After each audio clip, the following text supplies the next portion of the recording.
Apakah kalian tahu dengan nasi yang satu ini? Orang-orang sering menyebutnya dengan nama nasi rames. Sangat tidak lengkap nutrisi dalam perut kalian jika tidak pernah merasakan nasi yang satu ini, guys. Karena nasi rames adalah makanan elit untuk kaum-kaum pelajar atau kaum-kaum pekerja lapangan.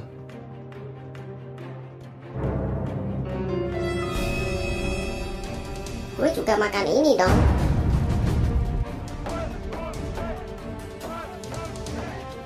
Dunia permakanan saat ini sedang dihebohkan dengan spesifikasi nasi rames. Banyak pihak yang melayangkan pernyataan akan masalah ini. Why?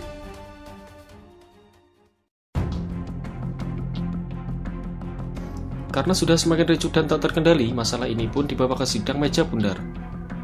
Kubu Lontong Sayur melayangkan dugaan bahwa nasi rames bukanlah makanan karena tidak jelas asal-usulnya. Ya, menurut saya nasi rames makanan yang nggak jelas.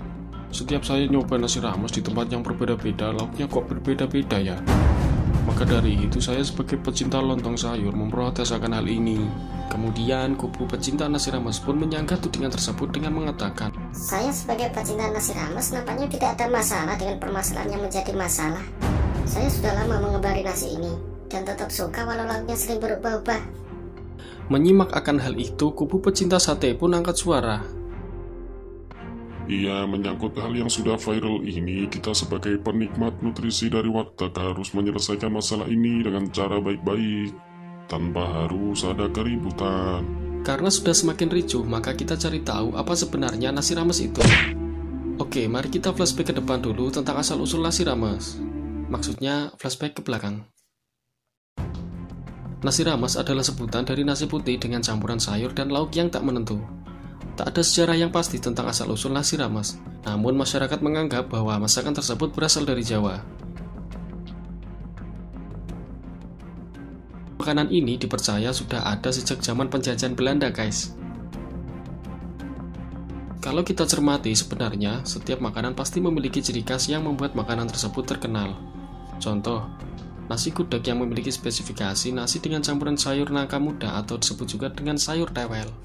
Atau nasi pecel yang memiliki ciri khas nasi yang dikasih sayur dan sambal kacang, dan makanan-makanan lainnya, guys. Namun, kenapa nasi rames tidak memiliki spesifikasi sendiri dan selalu berbeda-beda di setiap daerah? Ada yang menggunakan sayur toge, ada yang menggunakan sayur kol, jadi saya bingung dengan makanan yang satu ini.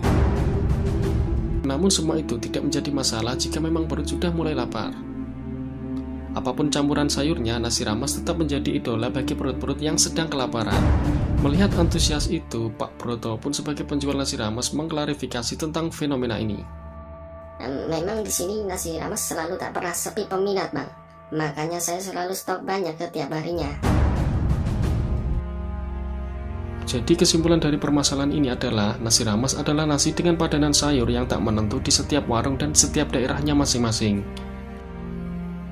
Justru dengan ketidakpastian itu menjadikan nasi rames dapat dikenali sebagai nasi dengan ciri khasnya tersendiri.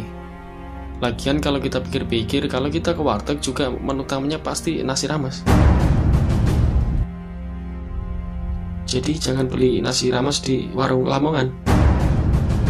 Ini nampaknya sudah semakin membingungkan bagi bumi. Jadi cukup sekian video kali ini. Sampai jumpa.